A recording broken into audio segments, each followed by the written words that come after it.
विषयाकडे वळूया. सोपे प्रश्न विचारा. आपले नाव काय? माझं नाव देवेंद्र सरिता जगन्नाथराव फडणवीस. सर, आपल्या प्रवासाची सुरुवात कशी झाली?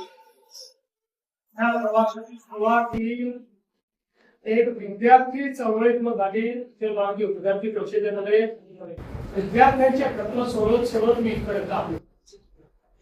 आपल्या सामाजिक कामात कोणती मोठी आव्हाने आली आणि त्यातून आपण कसे मार्ग काढले? कुठल्याही सामाजिक कोणात आव्हान असतातच. जेव्हा तुम्ही समाजात आता काहीतरी करायचं असतं त्यावेळी प्रत्येक ठिकाणी ती व्यवस्था असते ती आपल्याला बदलावी लागते. व्यवस्था बदलताना त्याच्यामध्ये अडीअडचणी येतात. पण आपल्यासमोर किती मोठे आदर्श आहेत.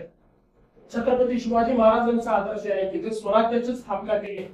त्याला स्वराज्याची स्थापना करताना मुलाची लढावं लागलं, काही तुम्हाला स्वकीयाची लढावं लागलं, पण त्यांनी त्या आव्हानाचा सामना करून व्यवस्था उभी केली.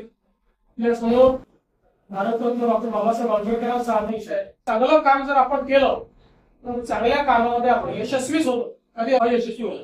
ओके, आपल्या कारकिर्दीतला असा कोणता अनुभव आहे जो आजही लक्षात आहे आणि प्रेरणा देतो? असे खूप अनुभव आहे, पण आजचा अनुभव जास्त लक्षात राहील. तू घेतलेली मुला आजच्या डिजिटल युगात आपण शिक्षण क्षेत्रात कोणते बदल करू इच्छिता? मला असं वाटतं की डिजिटल शिक्षण खूप महत्वाचं आहे. आणि आज या शाळेमध्येच एक अतिशय सुंदर डिजिटल लॅबचं उद्घाटन केलं की इंटरॅक्टिव्ह आहे. त्याच्यामध्ये विषय देखील आपल्याला दृकश्राव्य माध्यमातून पाहायला मिळतो. त्याच्यानंतर त्याच्यावर प्रश्न देखील आपल्याला विचारता येतात आणि त्याच्यावर आपल्याला परीक्षाही देता येतात. मला असं वाटतं की आता डिजिटल युगामध्ये डिजिटल शिक्षण हे अत्यंत महत्वाचं आहे. प्रत्येकाकरता डिजिटल शिक्षणामुळे शिक्षणाची दारं उघडलेली आहेत.